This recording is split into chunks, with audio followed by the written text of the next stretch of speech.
I have a couple of plaster casts at home, including a couple from you, and I sort of compared them side by side, and it was like yours was just, it's completely smooth, there's no air bubbles, it's just so fine. Mm-hmm. And then everything else in comparison just feels really rough.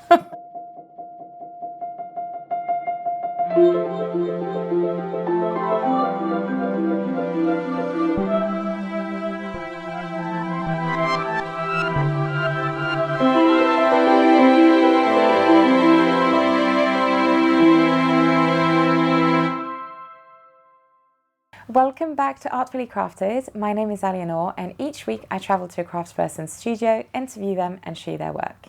This week we're headed to Devon to meet with architectural sculptor Geoffrey Preston, who specialises in plaster. I've known Geoffrey for quite a few years now. My obsession with his work dates back to my time working at the World of Interiors, and I actually am very lucky to own a couple of his smaller works, which are actually in this very room. So don't forget to hit the subscribe button and let's get into it.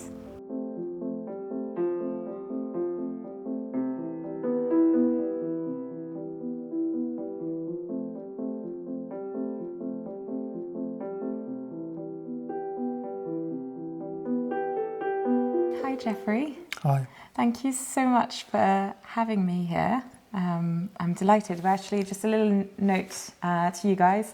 We're in a beautiful part of the country. We're in Devon, just outside of Exeter, but it is a working farm. So there might be the occasional sound of tractors, or there's actually a lot of sheep. There's some lambs out there, and may hear them bleating.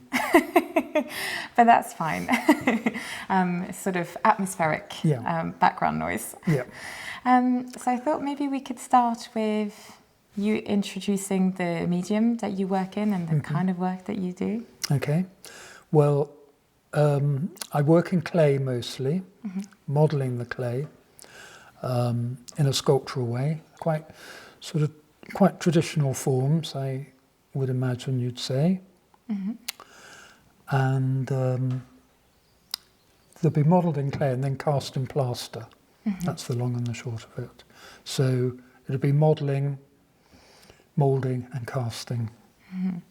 Yeah, so your process, you actually, like, draftsmanship is sort of the heart of, the starting point, isn't it? Yeah. What's quite interesting, of course, is that, design is very important. But the drawn design is one thing, and then the modelling of the design is another thing. So obviously for this there would be a drawing, but once I've sketched it out in clay, it starts to become something else, and I'm actually drawing in the clay, and the manipulation of the clay just takes the whole design a long way from the original drawing. Yeah, because you explained with the piece that's behind us that you actually, there's different levels to this piece, right? There's the sort of there's the sort of main ground of the piece, but then you're actually carving or modelling in and then forward as well. Yeah. So those are the kinds of things that you can only sort of hint at in your drawing. Yeah. Well, actually, I always try to use a screeded clay background. So in this case, you might imagine just a flat sheet of clay, completely blank, and then I'll have got the drawing onto that. But what that also allows me to do is to draw into the background. So it's almost like you've got a, you've gone into the back of the two dimensions, and as well as coming forward with the three dimension, out into space there. And this bit of the drawing, I really like, the idea that I can actually draw into the clay, but it also lets me emphasize things by drawing into the outline, and I think that's a bit of a unique technique that I've devised over the years as well. Yeah. In what way is it unique? Well, this idea of drawing into the clay, I see. And having the modelling, as it were, coming out of the clay, going back in and coming out. Yeah, sort of interacting with that surface. Yeah. It's interesting because it's, I've interviewed a few carvers and they might work, the end points might be in stone or in wood. And here the end product will be in plaster, but it's that basis always is going back to drawing first, then the clay model. Yeah. And then you could even cast things in bronze, because it's like everybody has the sort of material. Yeah. Yes, that's right. What is it that calls to you about, what is it about plaster that sort of calls to you? I've always been a little bit suspicious of the quality of plaster, but, it would be so much nicer sometimes, for it to be bronze or something, because actually the clay itself has sometimes got quite a sort of smooth, rich feel to it, which sometimes doesn't really come across in the plaster. But what the plaster does have is this black and white. You're working with shadow. And it's actually got quite a lot in common with wood engraving, I think. And I've taken my inspiration sometimes from wood engravers. So what plaster has is the light and shade. And I like in photography, for my money, rich contrast is what I like. Yeah. I feel like a lot of your work, there's a lot of sort of floral inspiration, but it's also a lot of movement. Is that, where does the inspiration come from for you? Yeah.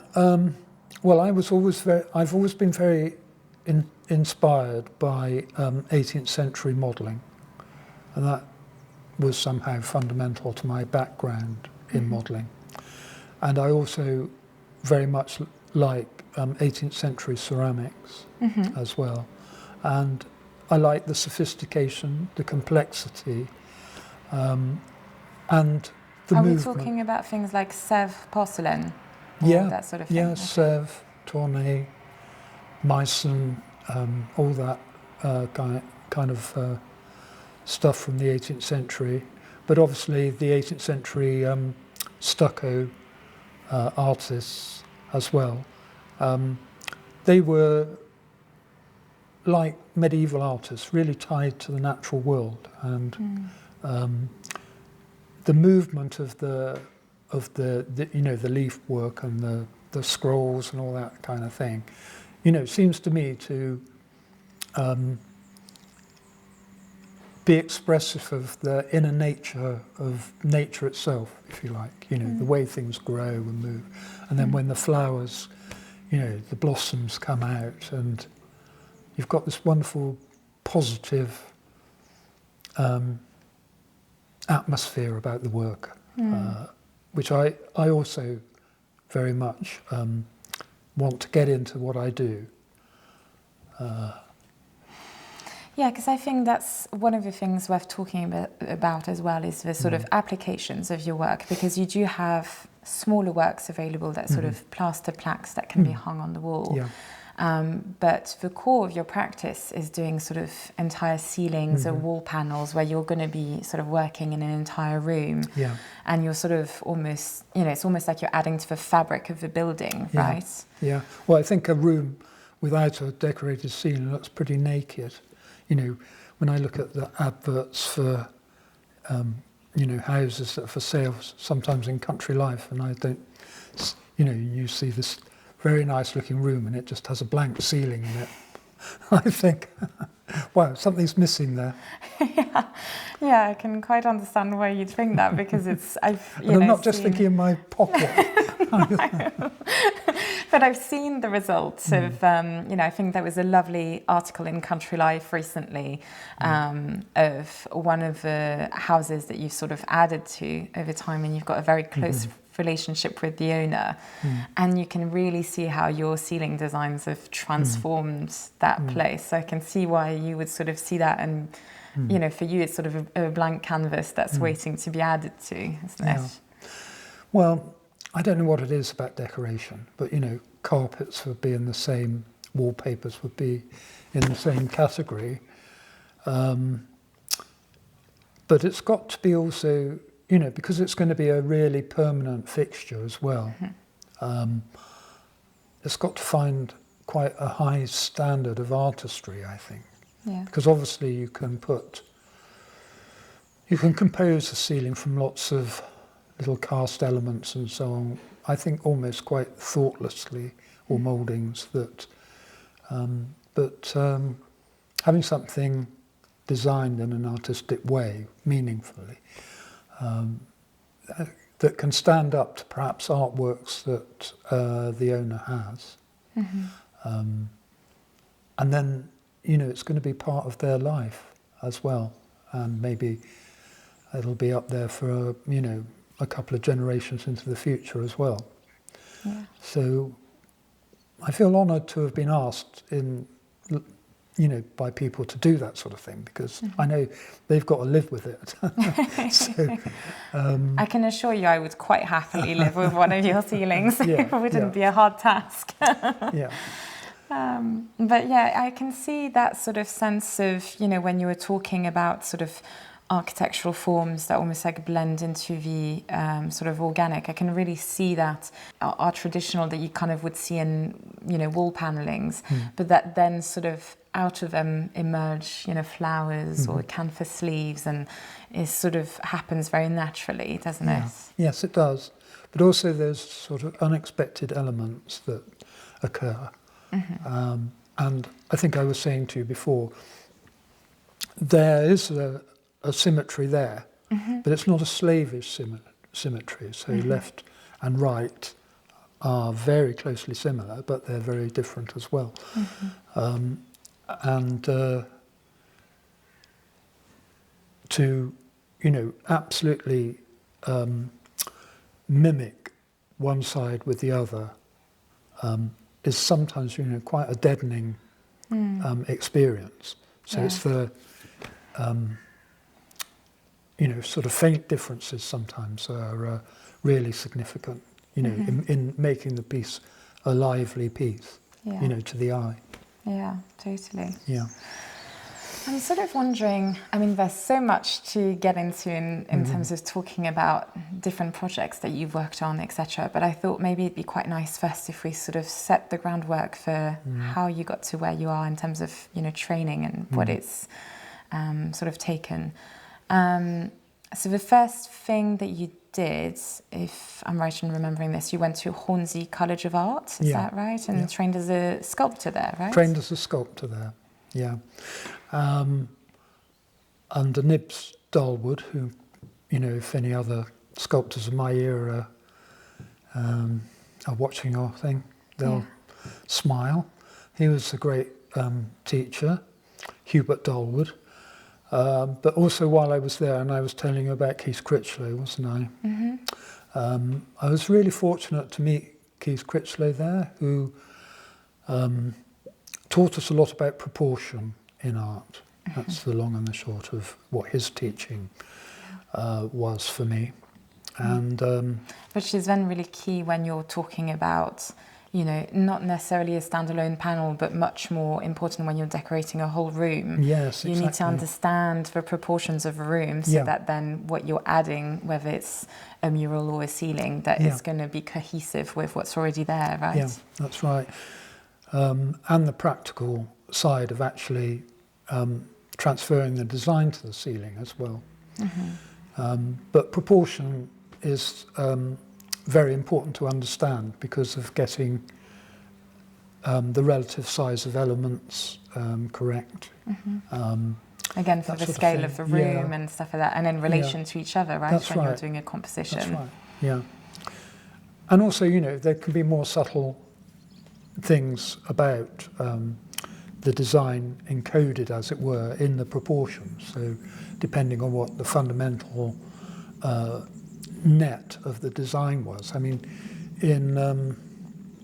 the Jacobean times, in the 15 and 1600s, you'll notice that usually it's just a square grid that the design is based on. And as we move into the late 17th century and early 18th century, you get more complex geometries underneath. And quite often, your a very elaborate Baroque ceiling will actually have quite a complex geometry underneath it based on the octagon and the hexagon and pentagon. Yeah, I feel like that's something that's going to keep coming back as we sort of talk is, how much time you've spent sort of studying historic design, and it's given you a very comprehensive view that then enables you to kind of draw on as and when the project requires it, right? Well, I'm not an academic, so I'm not clever enough to be an academic, but I've just enjoyed I'm trying to understand, how things were done in the past. My background, I had a long background in conservation and trying to reproduce medieval or sculpture or whatever it was that I was doing. So that was a sort of pleasure and a motivation, just because, obviously if you're interested, you're going to do quite a lot of it, and I feel like I wanted it to be some sort of a continuum. And I think with art, nothing, the idea of fashion in art, and that art has to be in a certain way, in a certain time, that's all very well, but there'll always be people that are working in a traditional way, say in portraiture or landscape. The idea that will just go out of fashion, seems a bit absurd, People will always be creating lovely watercolours or oil painting portraits and working in traditional ways. And it's not so much, preserving the tradition of working in a certain way, but finding pleasure and, not a new way for the sake of it being a new way, but, bringing your way to it.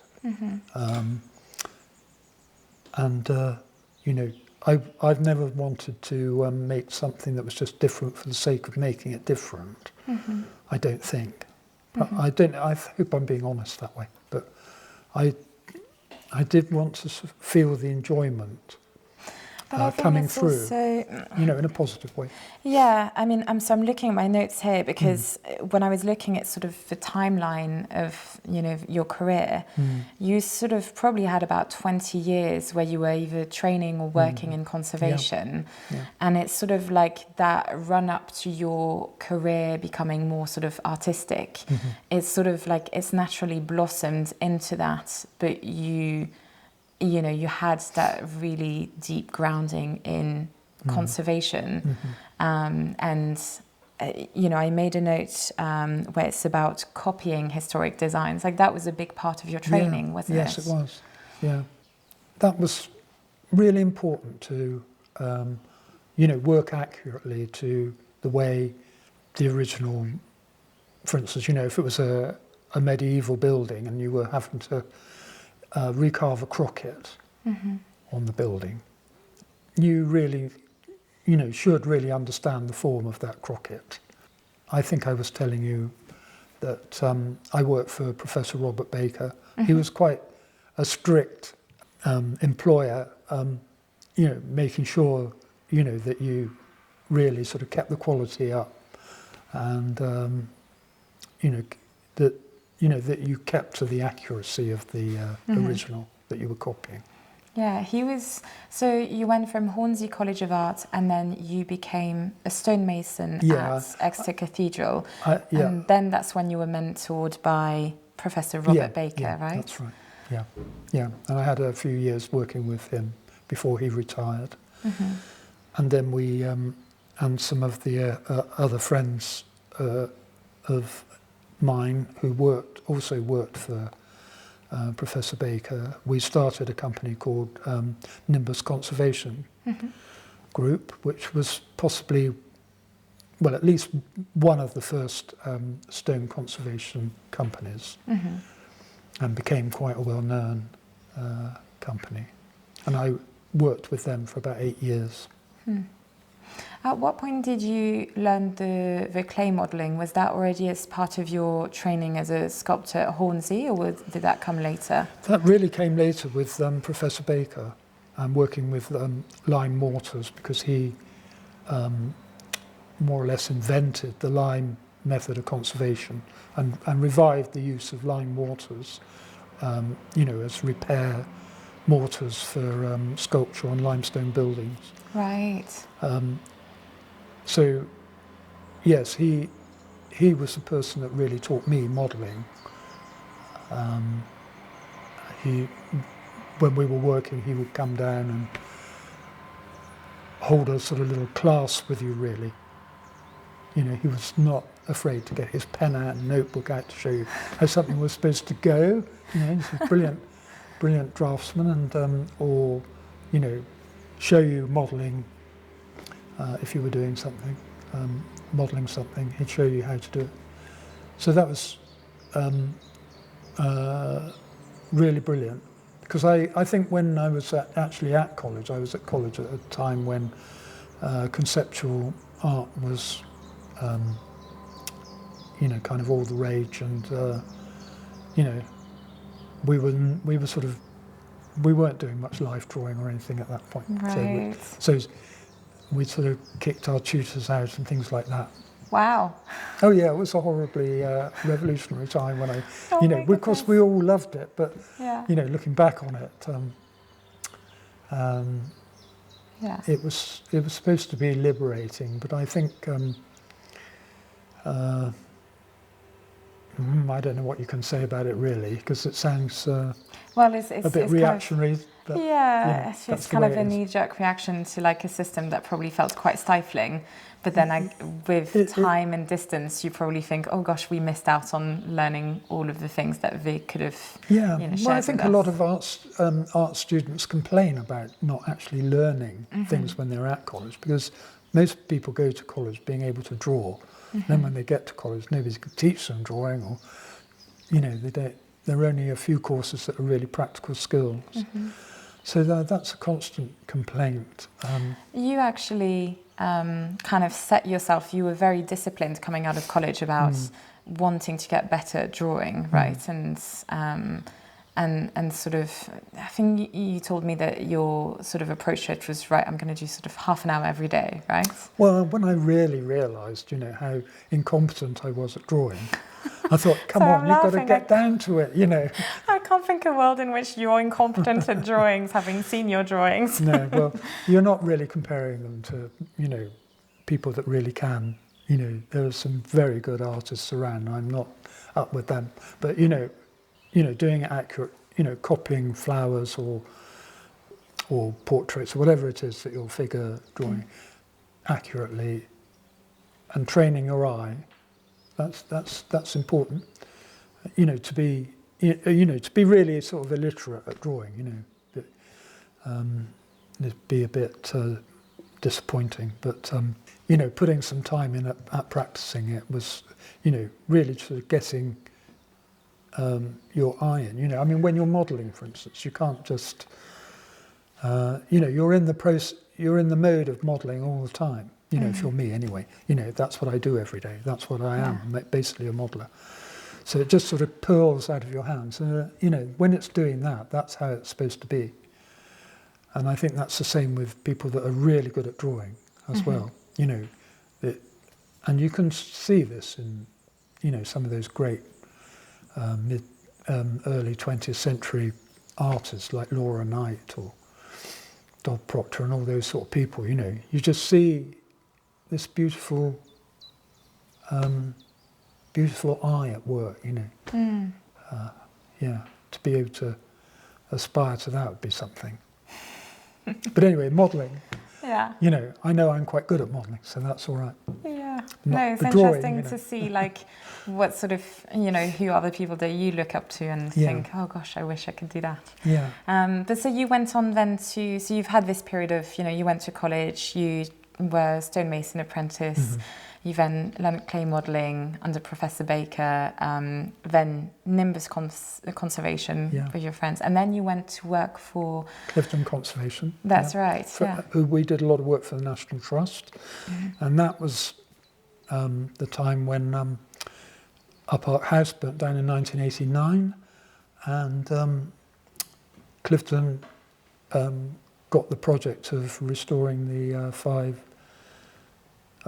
stucco ceilings at our park, and that I put the team together and led the team restoring those, and that was really my introduction to stucco, working in stucco, which is a whole nother conversation really. I don't think we're really having, because but stucco is basically based on lime mortar modelling. Okay. So that's why I was there. I already knew about lime mortar through your previous company. Yeah. So I mean, basically stucco is a plaster that can be modelled for maybe 2, 3, 4 hours. You've got before it sets up. Okay. So instead of so it's not casting like you do no here. casting. Okay. Yeah. So that was the way. I mean, the 17th century ceilings were basically modelled in lime mortar. Okay. But the difference is with stucco is that gypsum is added to it. It means that you can. So it's slower setting. Well, you have to add glue to slow the set of the gypsum in it down. Okay. But basically what it does is allows you, because it can go off a bit quicker, it means it can hold fine detail. Whereas lime mortar itself tends to be just a little bit difficult to stop shrinking, or tends to look a bit sort of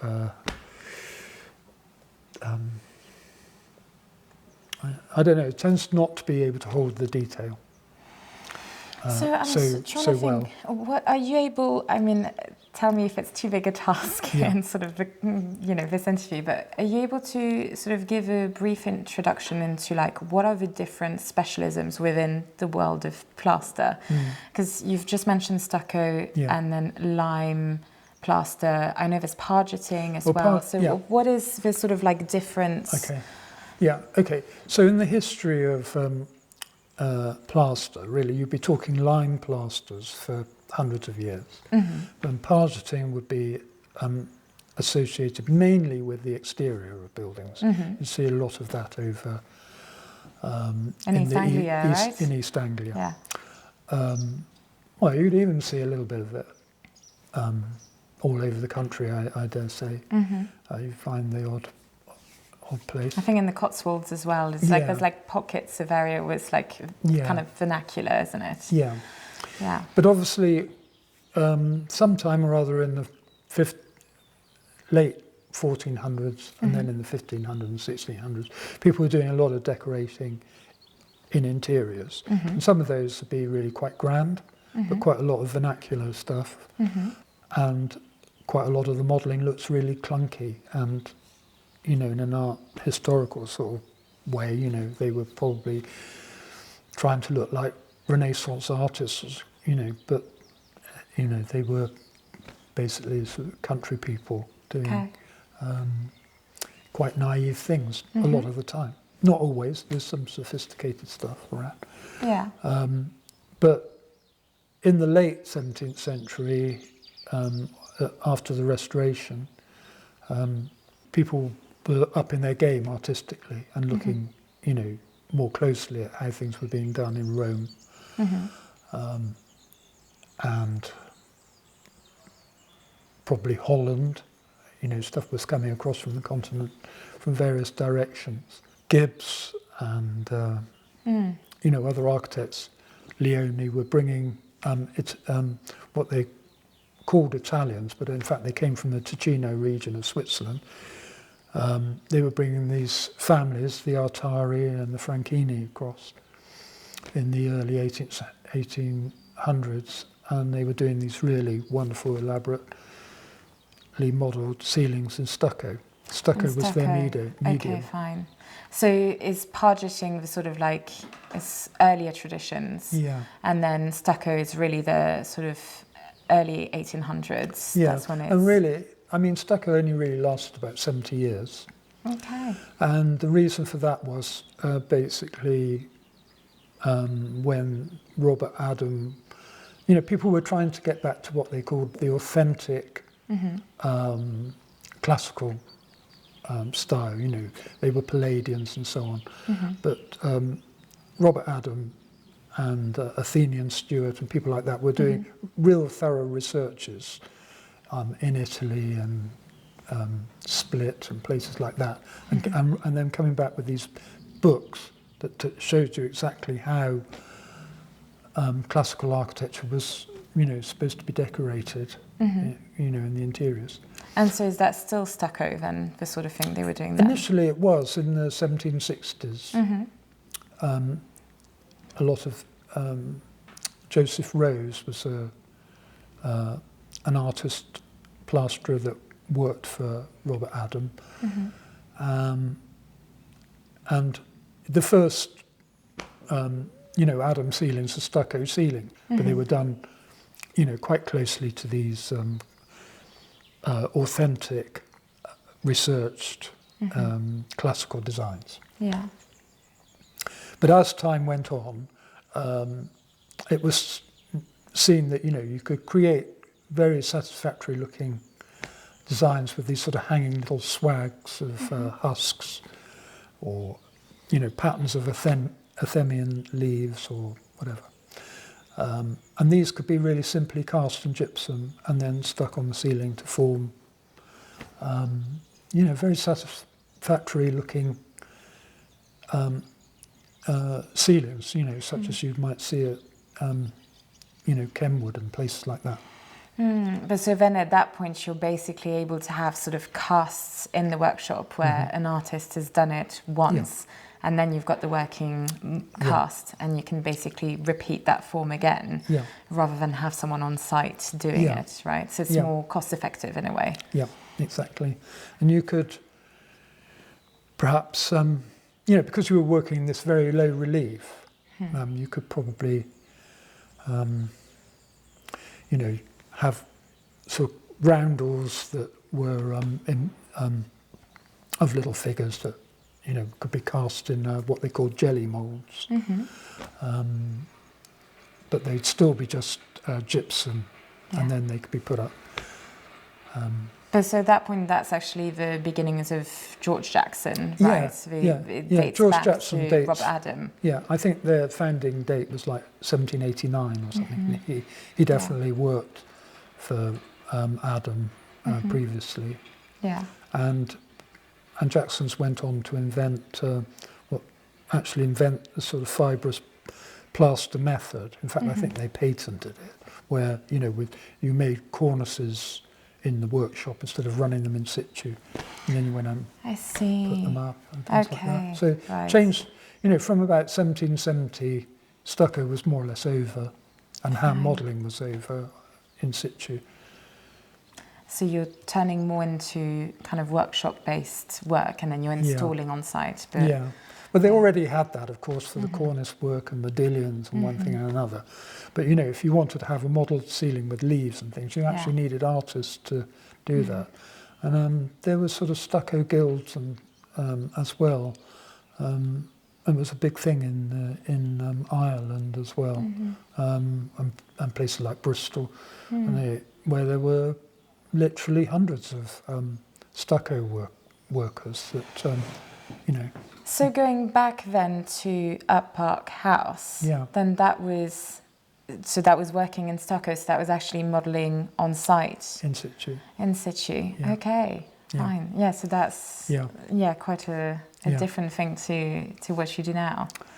Very different to, yes, we do occasional stucco projects. Most importantly, the one we did was at Thornhill Park, where we did a lot of armorial stucco panels that are quite, I think they're probably quite impressive actually. Yeah. Tommy Kyle commissioned me to design these armorial panels in his house. I can't remember how many panels I did. Probably I did 7 panels, and then I did this coved ceiling, and but it was done in stucco, and it's very, very high relief. I think that is probably the first original, stucco work that's been done. Oh, since the 17... Since the 18th century, for all I know. Wow, okay, I'm not quite cool. certain. I'm Yeah, sure some we'd have to academic check, but will watch and then tell you how wrong I am, and that's okay, because then I'll know. But certainly it's, that's a pretty unique project. Yeah. But the trouble is with stucco is it's very expensive and time-consuming. Yeah. And it means that you've got to live on site or around I was about for to several say, months. Yes. And that really does bump the cost up. Yeah. So most of the work we do for private commissions would be modelled in clay, moulded and cast, and then we go along and put it up. But hopefully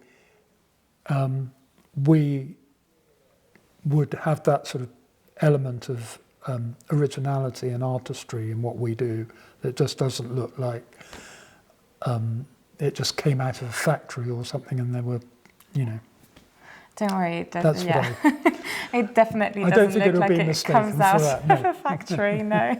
Yeah. But yeah, so you worked with Clifton Conservation. You worked in Up Park. I'm looking at my notes. Prior Park, and then Cadizan in Florida as well. So you really got quite a lot of experience in conservation. And I noted down, you said that for you those projects were quite important because, to quote you, you said it's a vocabulary you come to understand. And that then, when you sort of moved into the more artistic work, that really sort of feeds it, doesn't it? Yeah, it does. Well, I suppose fundamentally modelling is about gesture. There are certain, as you were saying, there is a sort of vocabulary of form that you can see largely based on the acanthus leaf, of course. But the forms are based on C shapes and S shapes. So there's a kind of smooth balance of shapes that you're using.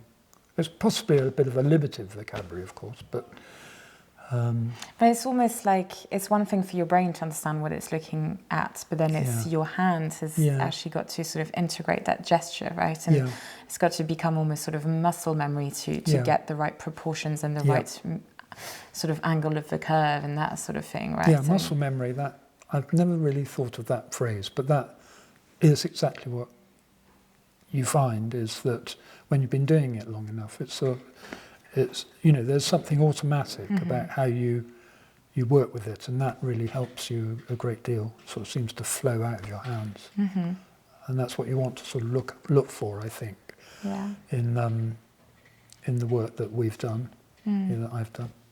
Yeah. So then after that, I'm just sort of going to mention it just because I feel like that might ring a bell for people. It's you worked on the Queen's Gallery, now known as the King's Gallery, but that was actually with George Jackson.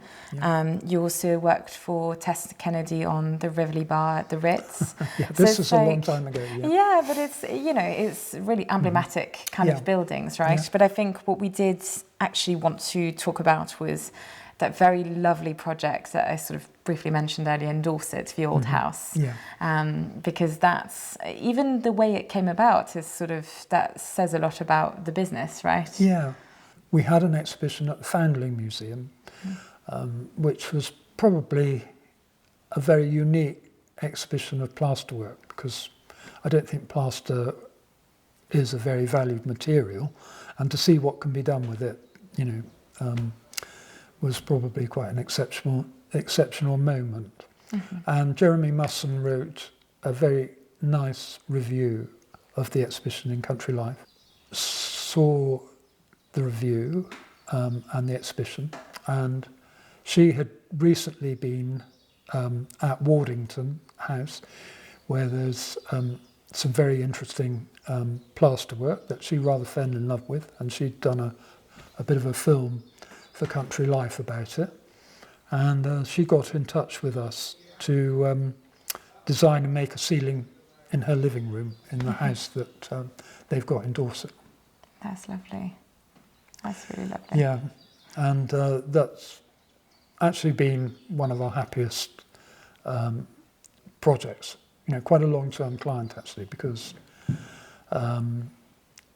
she was very happily satisfied with with the work and commissioned, you know, 2 or 3 other ceilings and pieces of work as well. Sort of one leads to, well, it's, as you say, once you know what you can have on your ceiling, then if you don't have something on the ceiling, it looks rather sad and empty. Yeah.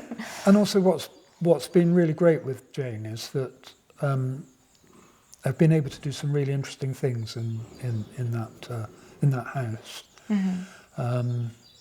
For instance, in her study, where we have done a ceiling based on a Paul Klee painting. So it's like an abstract painting based on a painting of Paul Klee's from 1936, so translated into stucco, which I modelled in situ.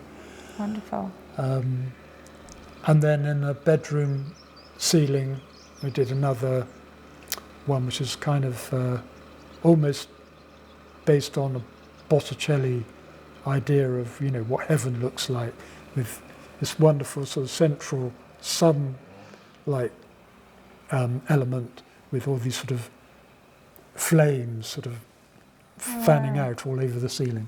That's rather sort of cosmic. I guess this project, it sounds like it's quite lovely in the way, because it's like you've got a first ceiling and you sort of have that exchange of ideas, and you sort of, as the client and the craftsperson, you're sort of getting to know each other, right? And then by the time you're getting around to doing the second, the third ceiling, etc., you sort of probably have that established relationship of, you know, what you're both like, what aesthetically, what she likes, what you're good at, etc., and you've got that trust established, right? Well, all I can say, I was very lucky with Jane to have her as a client. Yeah. Because, you know, she was very sympathetic to the medium, and obviously to my ideas, you know, very open to my ideas, and just a really delightful client to work for. Yeah, she sounds lovely. Yeah. And another project that we thought would be really good to talk about, especially because it's actually a public commission, is the one for the bar at the Goring Hotel. Yeah. Okay. Well, that was a commission for Russell Sage. He was the interior designer when it was, you know, the Goring wanted to redesign the bar there. So Russell Sage did the redesign, but asked us to design that wall which you've seen at one end. And the initial design was much more of a leafy design, a little bit like what we've got behind us. But it was near the time of the royal wedding. Yeah. And so the project was postponed until after. Oh yes, of course. Kate Middleton stayed there the night before, right? Yeah, that's right. And anyway, Jeremy Goring came back this was about a year later, and you know, because then to continue the project, he decided that he'd rather like to have a seafood restaurant behind, you know, and you go through the bar and into the restaurant, and it'd be great if it could be a kind of sea-themed, you know, different, but like a sea theme. Yeah, so that's you have like mermaids and did you say mermen? A merman and a mermaid. Yeah. They're a little bit of a crib from a Rex Worcester illustration in his Gulliver Travels. The two side panels, of course, are based on my original design, but translated into seaweeds. And also in the Goring, they are jellyfish in the middle. Okay. And they came about because my initial design was for a cuttlefish and an octopus. One was going to be a cuttlefish, one was going to be an octopus in the middle. And Jeremy didn't really like those and suggested that we went for jellyfish. Okay. So I trawled through loads of pictures of jellyfish, came up with these rather exciting, really quite abstract looking, curious creatures that, were just wonderful modelling subjects. Yeah. And then another project that you've done, which is quite notable in terms of the scale, is Fulford, am I right? Great Fulford. Yeah. Oh, yeah. Well, the Fulfords, are a Devon family. I've got a wonderful, Great Fulford is their family home for like 800 years. Wow. And the building mostly dates from the 1500s, I think.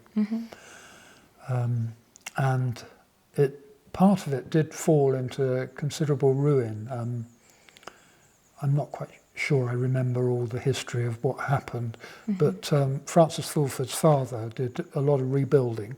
Okay. And the ballroom, which is on the first floor, you go up this fantastic staircase to get to it that was actually designed by Wyatt.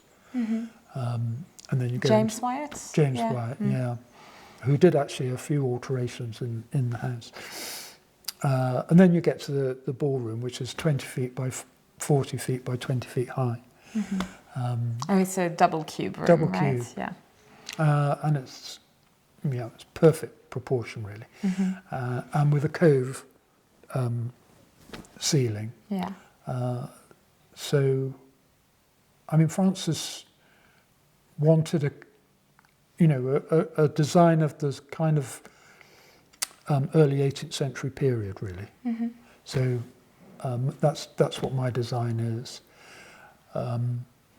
But something that really fitted in with my ideas of proportion was a painting by Tintoretto of Bacchus and Ariadne. That's in Venice. And so I used that as the centre motif of it. And then there's a lot of sort of floral, scrolly things and some wonderful sort of big mouldings in the ceiling. And then I did these 4 sort of corner brackets there. Yeah. It was a very large project, actually. And we had about 5, I think we had 5 modellers working on it. Right. And Hales and Howe fixed it up, reinforced the background of the ceiling because of the weight of the ceiling. And we met John Fowler, who they lent us, to help us out with the casting of some of the elements. And we learnt a lot from him. And Hales and Howe have always been quite a very helpful company, like George Jackson's, but they're in Bristol, and they've helped us a lot over the years. But yeah, it was a wonderful project, and I know Francis and Cassandra are very happy with it. That's great. But so it's interesting because sorry, you were going to say? No, I wasn't really going to say anything else, except that they were also just ideal clients. Yeah. Really cheerful, and have always, been proud of it, and which I find very touching. Because anybody who comes visiting, they're always sort of saying, "Oh, Geoffrey Preston did that. If you've got a ceiling, you should get in touch with him." get him to come and do something for you.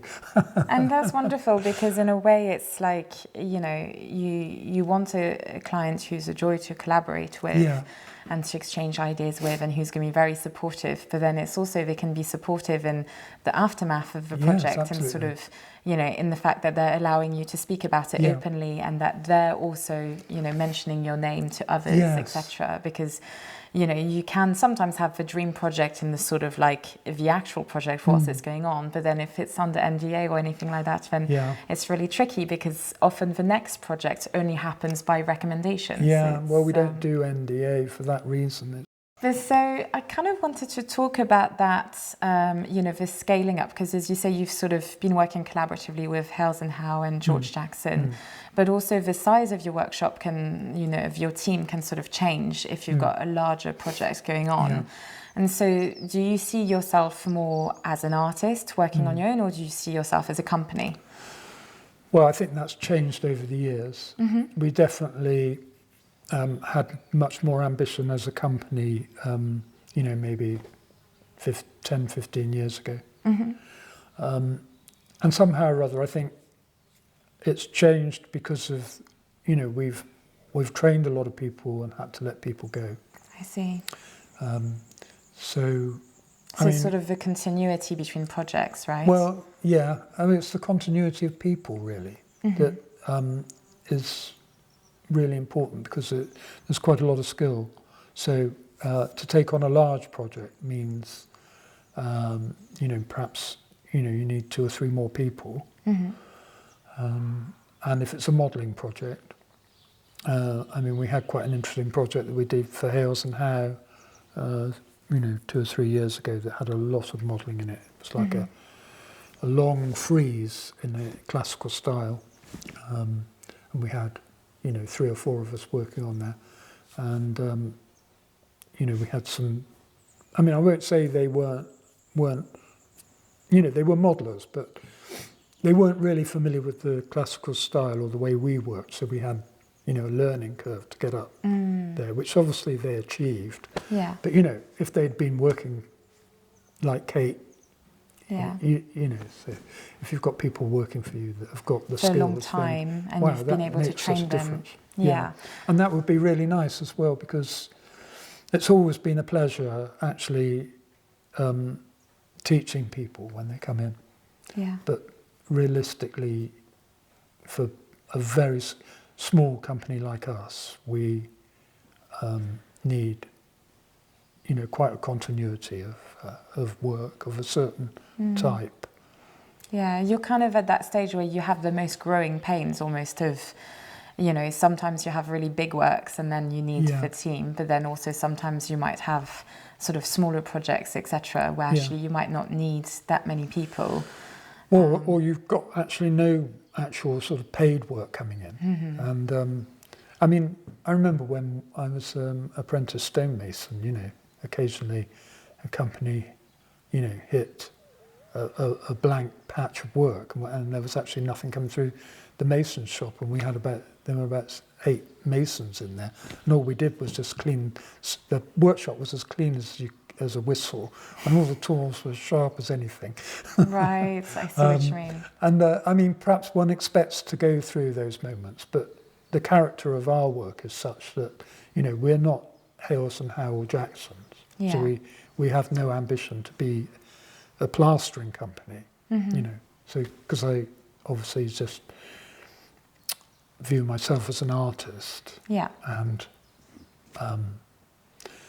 so we're aiming to, you know, work in a particular kind of a way. Yeah, absolutely, because you're working in such a way that every piece is unique, right? You're not necessarily reproducing from past projects. Yeah. Whereas George Jackson, Hales and Howe, they will take on sort of these bespoke projects, but they'll also have a range, and they'll do sort of cornices and things like that, where there's a bit more repetition, right? Yeah. And so they might do shopping malls and things like that. That are fantastic bread and butter for you know, keeping things busy and ticking over, whereas you don't have that, because everything that you do is sort of very unique. Yeah. But you do, one thing I did want to talk about, because we've been very lucky that we've been able to interview quite a few QEST scholars. And so you briefly just mentioned Kate, and Yeah. Kate actually is a QEST scholar. Yeah. But so I thought it'd be quite interesting to see your perspective as the person with whom a QEST scholar came to train, because we haven't had this sort of the other side of conversation yet on Artfully Crafted. So I thought that'd be quite nice, because you actually said that having someone, an apprentice funded by QEST, that was actually transformational for you guys. I mean, it was just brilliant, because it took the pain out of the pay for a start.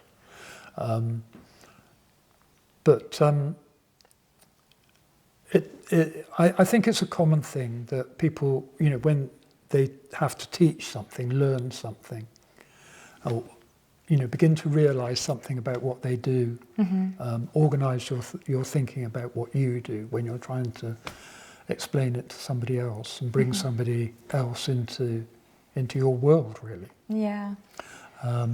So that have a really willing person, who's learning and really willing to learn. So, it's a real pleasure, and it's a real responsibility, to give, think out what they should know as well. Because I remember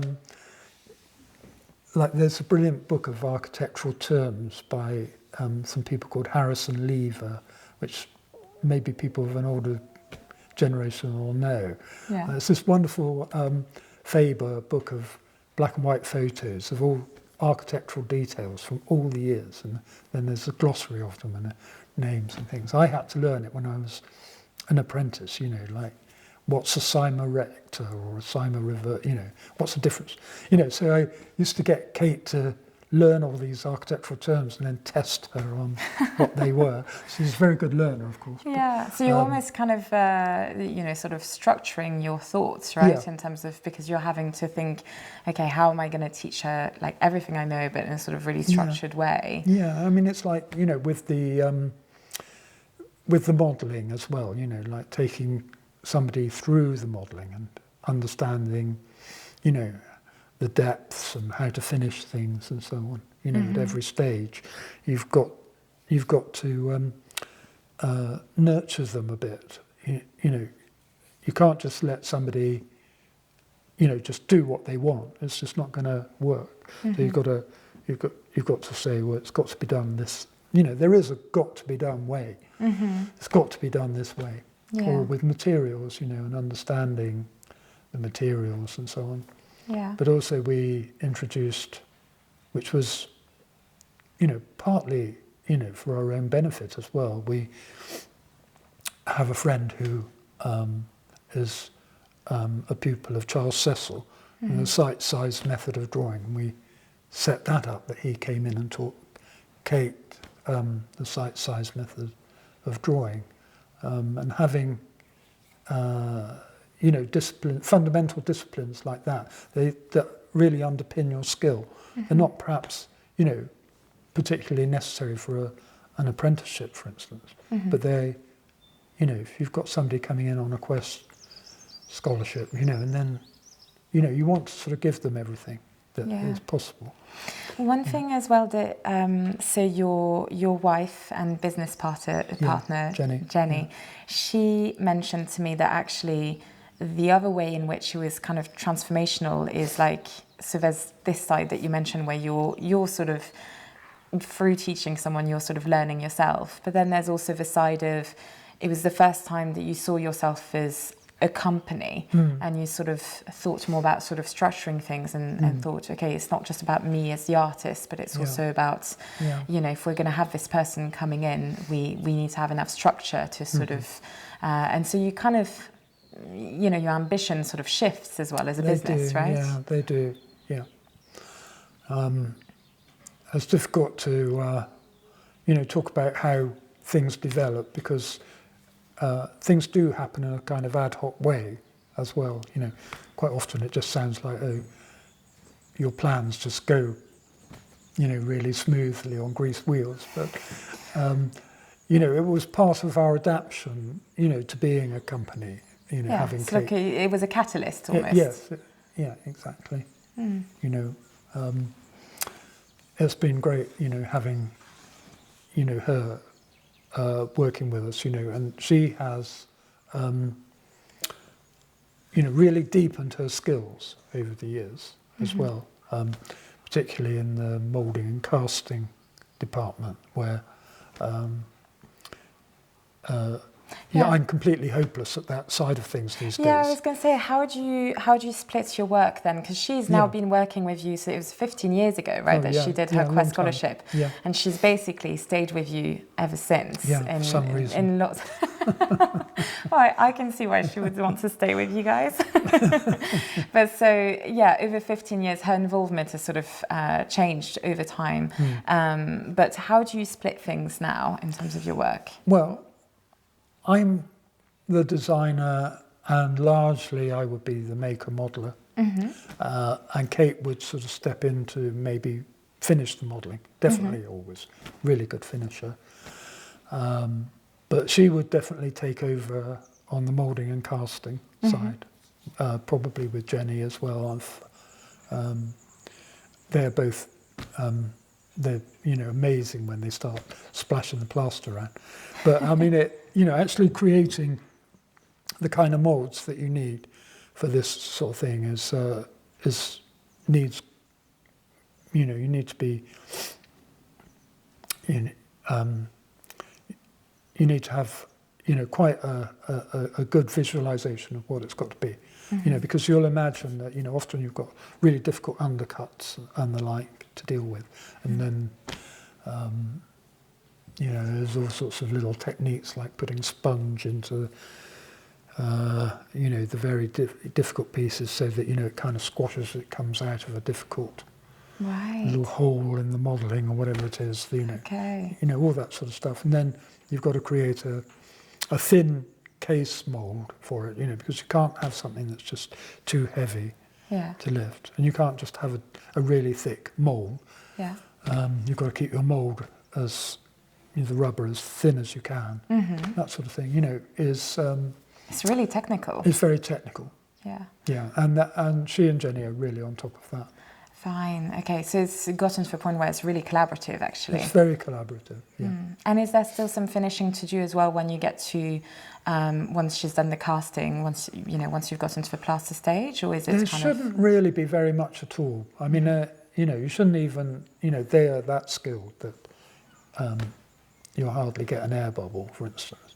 But if there is an air bubble, that's got to be filled. Yeah, and I have to say, actually, I did, because I have a couple of plaster casts at home, including a couple from you, and I sort of compared them side by side, and it was like yours was just, it's completely smooth, there's no air bubbles, it's just so fine, and then everything else in comparison just feels really rough. Was this another one that I did? No, like by someone else. Okay. And and I think like even some of it is kind of like sort of like, something I found in a shop or something, it'll be sort of like an architectural plaster cast or something. And when I compare it to your work, I mean, it's like, you can't really compare it really, because it's just a different level That's good to hear. Yeah. I mean, as you would expect. Well, there's a lot of pride in that, when it comes out of the mould, and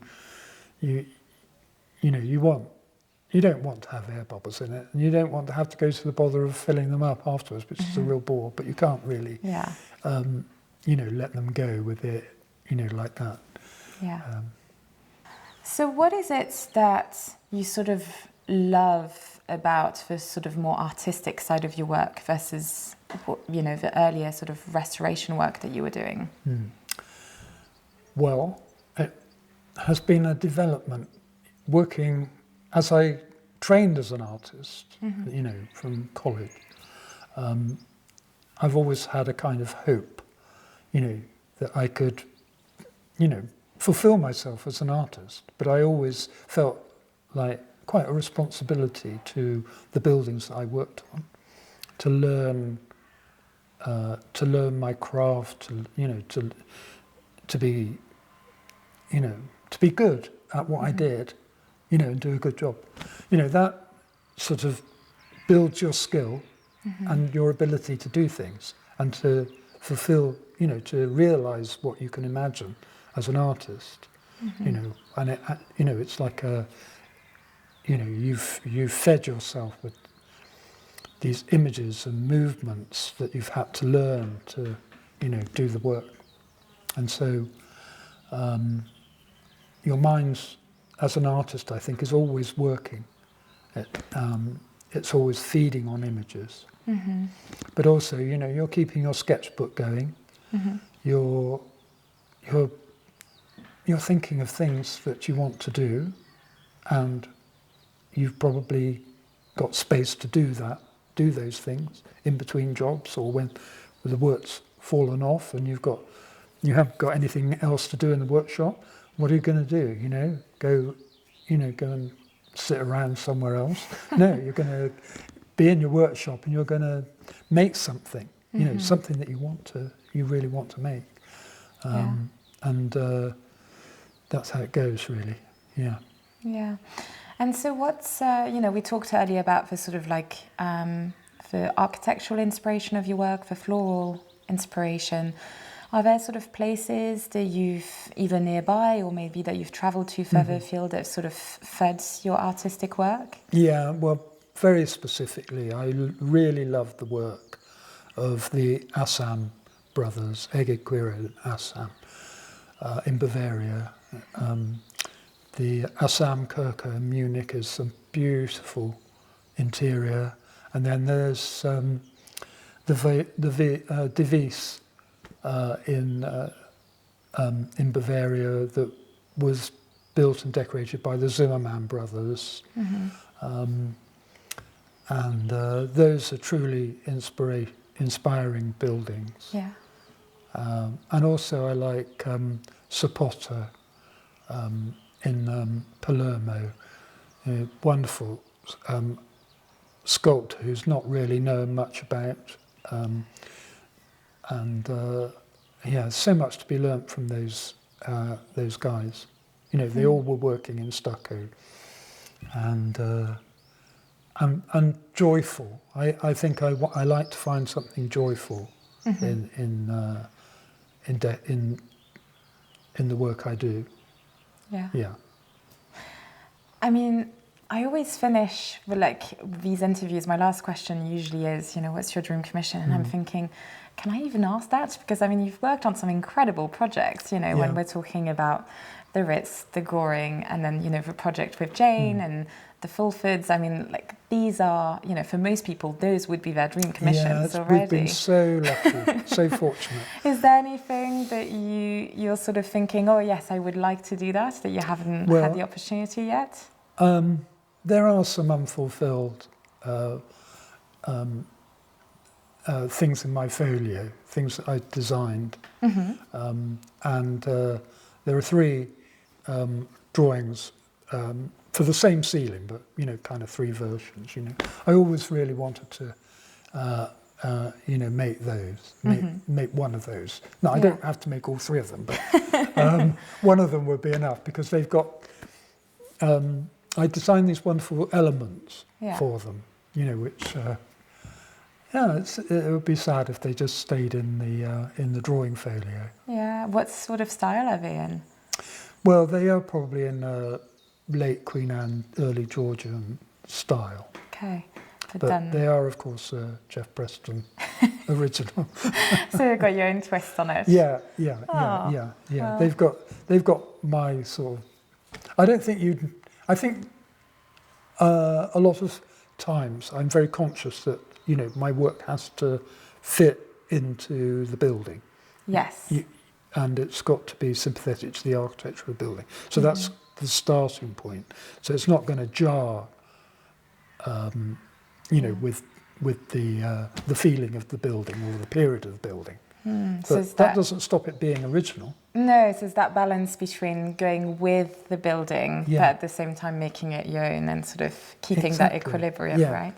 Yeah, and you can do exceptional things that even very unusual, but they're not going. They're going to be what's the word? They're going to be sympathetic somehow. They're going to be harmonious. That's the word I'm looking for. Yeah. They're going to be, but that doesn't mean they're going to be anodyne or just plagiarizing stuff. You know.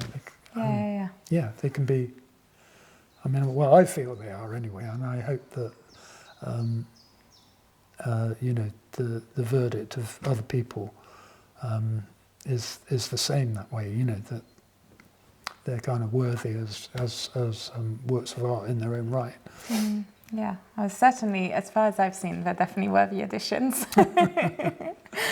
Well, thank you so much for, you know, spending time with me, you know, going through not just the history of plaster and, you know, the different specialisms within it, your own journey, and then talking about your artistic inspiration. Yeah, I think we've talked about quite a lot in this episode. Yeah. So thank you for you know, joining me on this. Yeah. Okay. Well, thanks also for inviting me to do it. It's been a pleasure. Yeah, my pleasure as well.